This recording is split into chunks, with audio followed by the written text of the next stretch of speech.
ఇది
రాష్ట్ర వ్యాప్తంగా నూతన ఎన్డీఏ కూటమి ప్రభుత్వం వచ్చిన తర్వాత చిరుద్యోగులపైన తొలగించే కార్యక్రమం విపరీతంగా పెరిగిపోయింది.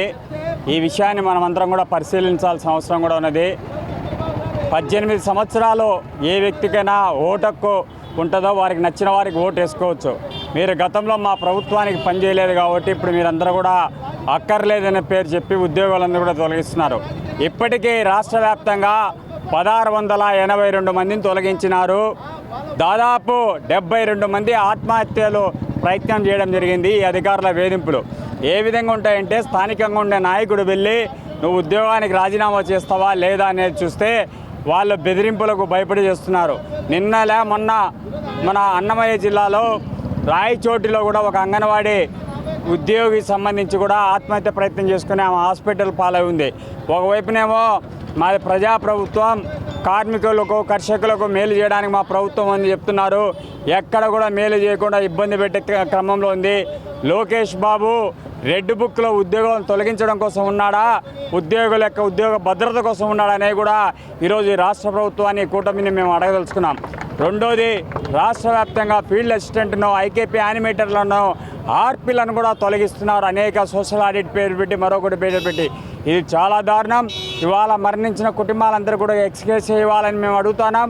రాజకీయ వేధింపులు ఆపకపోతే గతంలో జగన్మోహన్ రెడ్డి గారికి ప్రభుత్వానికి వ్యతిరేకంగా ఏ విధంగా బీఆర్టీఎస్ రోడ్లు పెద్ద ఎత్తున ర్యాలీ నిర్వహించారో, సిపిఎస్కు వ్యతిరేకంగా ఓపీఎస్కు మద్దతుగా ఆ విధంగా రాజకీయ వేధింపులకు వ్యతిరేకంగా కూడా అన్ని కార్మిక సంఘాలు కలుపుకుని కూడా మా ఉద్యమం ఉంటుందని సందర్భంగా హెచ్చరిస్తున్నాం.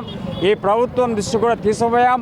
అప్పటికి కూడా మార్పు రాకపోతే రాష్ట్ర వ్యాప్త ఉద్యమం కూడా నిర్వహిస్తామని సందర్భంగా తెలియజేస్తున్నాం.